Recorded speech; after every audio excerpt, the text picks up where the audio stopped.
Hello friends, welcome back to PV classes.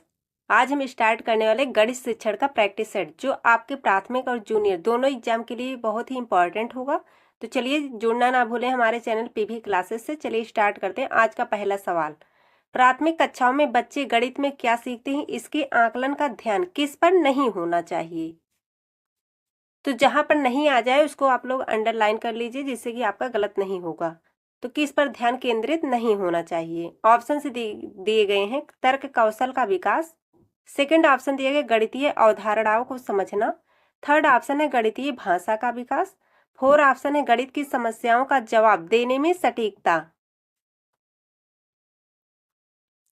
तो प्राथमिक कक्षाओं में बच्चे गणित में क्या सीखते हैं, इसके आकलन का ध्यान किस पर नहीं होना चाहिए। राइट आंसर हो जाएगा यहाँ से ऑप्शन नंबर फर्स्ट, क्योंकि प्राथमिक कक्षाओं के बच्चों में इतनी ज्यादा क्षमता नहीं होती कि किसी चीज के बारे में तर्क वितर्क कर सके। तो राइट आंसर हो जाएगा यहाँ से ऑप्शन नंबर फर्स्ट, तर्क कौशल का विकास।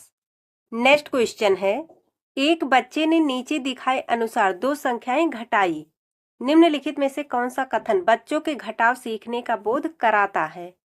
तो अगर आपके एग्जाम में कभी भी 83 - 27 बटे में 64 इसको घटा कर लिखा गया है 64, तो ऑप्शन से दिए गए हैं यह एक गलती है और इसे बार बार अभ्यास करके सुधार किया जा सकता है।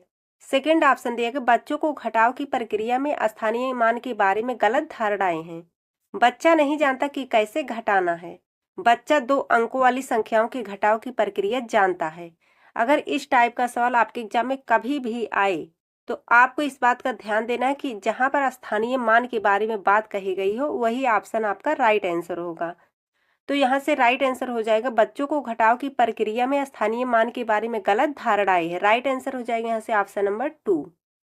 नेक्स्ट क्वेश्चन है, रोमन अंकों का उपयोग आमतौर पर हिंदू अरबी अंकों जैसी संख्याओं के लेखन में क्यों नहीं किया जाता। ऑप्शन से दिए गए हैं बच्चे अंग्रेजी वर्णमाला और रोमन अंकों में भ्रमित हो जाते हैं, सेकंड ऑप्शन है रोमन अंक स्थानीय मान का नियोजन नहीं करते हैं इसलिए इन अंकों का उपयोग करके गणना करना मुश्किल होता है। नेक्स्ट थर्ड ऑप्शन है रोमन अंकों को याद करना मुश्किल है। फोर्थ ऑप्शन दिया गया है रोमन अंकों का उपयोग करके संख्याओं को बनाना एक जटिल कार्य है।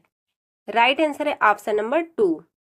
रोमन अंक जो होते हैं स्थानीय मान का नियोजन नहीं करते हैं इसलिए इन अंकों का उपयोग करके गणना करना मुश्किल होता है। कौन सा सही नहीं है दिया गया है, तो राइट आंसर है यहाँ से ऑप्शन नंबर 2। नेक्स्ट क्वेश्चन है, अशिक्षित दुकानदार द्वारा उपयोग किए जाने वाले गणित। ऑप्शन से दिए गए हैं कि संबंधित समस्याओं को हल करने में वैकल्पिक रणनीति के रूप में कक्षाओं में शिक्षकों द्वारा चर्चा की जानी चाहिए, गणित कक्षा में उपयोगी नहीं है, सभी गणितीय समस्याओं को हल करने में बहुत उपयोगी है, फोर ऑप्शन है में अस्पष्टता और बहुत कम स्तर की शुद्धता है। तो अशिक्षित दुकानदार द्वारा उपयोग किए जाने वाले गणित, राइट आंसर है ऑप्शन नंबर फर्स्ट कि संबंधित समस्याओं को हल करने में वैकल्पिक रणनीति के रूप में कक्षाओं में शिक्षकों द्वारा चर्चा की जानी चाहिए। नेक्स्ट क्वेश्चन है, एक शिक्षक को गणित कक्षा में बच्चों के एक विषय समूह को कैसे संभालना चाहिए। ऑप्शन से दिए गए हैं कम क्षमता वाले बच्चों के अनुसार कक्षा प्रश्न हल करके और उच्च क्षमता वाले बच्चों को जटिल प्रश्न गृह कार्य के रूप में देकर, एक ही क्षमता वाले बच्चों को एक साथ समूहित रखकर और उनकी क्षमता के अनुसार प्रश्न देकर, थर्ड ऑप्शन है एक ही कक्षा में सभी बच्चों को एक साथ समूहित रखकर, फोर ऑप्शन है अलग अलग क्षमताओं वाले बच्चों को एक साथ समूहित रखकर ताकि वह एक दूसरे से सीख सकें।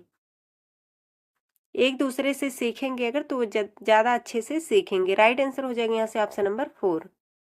नेक्स्ट क्वेश्चन है, गणित में सीखने के प्रतिफल इसलिए विकसित किए गए हैं ताकि, ऑप्शन से दिए गए हैं वर्ष के अंत परीक्षाओं के लिए बच्चों को तैयार किया जाए, गणना के लिए बच्चों को लघु विधियां बताई जाए, विभिन्न शैक्षणिक सर्वेक्षणों में बच्चों की उपलब्धि बढ़ाई जाए, बच्चों द्वारा हासिल किए जाने वाले कक्षावार दक्षता और कौशल को परिभाषित किया जाए।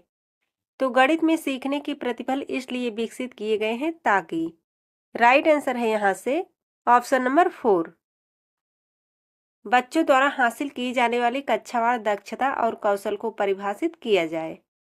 राइट आंसर हो जाएगा ऑप्शन नंबर 4। नेक्स्ट क्वेश्चन है, निम्नलिखित में से कक्षा में हो रहा कौन सा कार्य एक गतिविधि है? ऑप्शन से दिए गए हैं।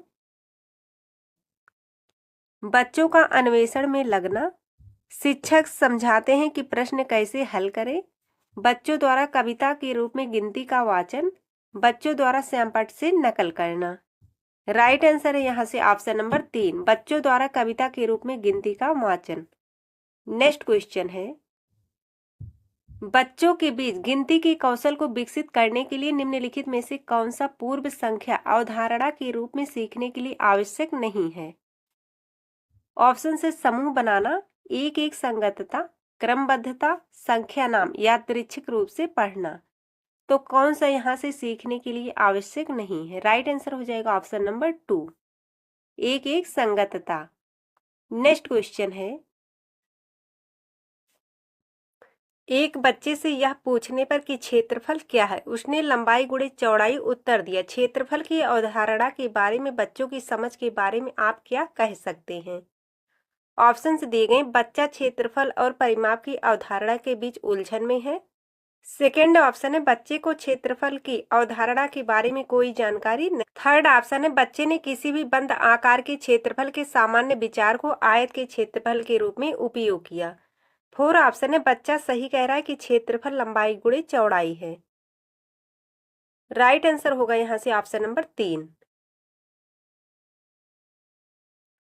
नेक्स्ट क्वेश्चन है, गणित सीखने के संबंध में निम्नलिखित में से कौन सा कथन सत्य है?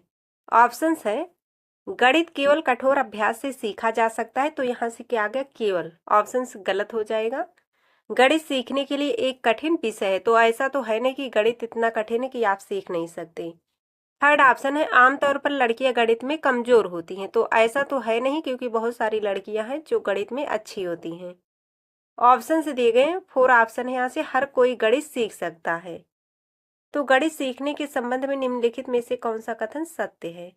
राइट आंसर हो जाएगा ऑप्शन नंबर 4, हर कोई गणित सीख सकता है। नेक्स्ट क्वेश्चन है, पाइथागोरस प्रमेय को सिखाने के लिए एक शिक्षक ने एक शीट वितरित की है जिस पर समकोण वाले 4 त्रिभुजों को खींचा गया था और बच्चे को त्रिभुज की भुजाओं के बीच संबंध खोजने के लिए कहा जाता है। उपरोक्त परिस्थिति में शिक्षक ने प्रयोग की।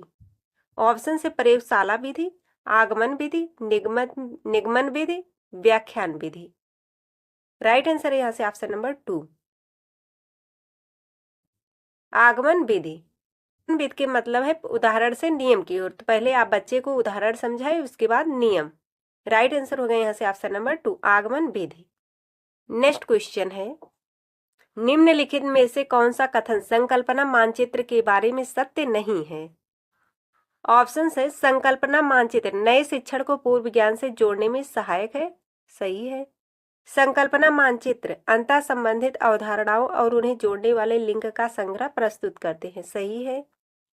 संकल्पना मानचित्र केवल शिक्षकों द्वारा बनाया जाना चाहिए। क्या आ गया? केवल। फोर ऑप्शन है, संकल्पना मानचित्र प्रकृति में पदानुक्रमित है। तो कौन सा यहाँ से पूछा गया था? सत्य नहीं है। राइट आंसर हो जाएगा ऑप्शन नंबर 4। तो फ्रेंड्स, आज के लिए बस इतना ही। मिलते हैं जल्द ही नेक्स्ट वीडियो में। तब तक के लिए जय हिंद, जय भारत।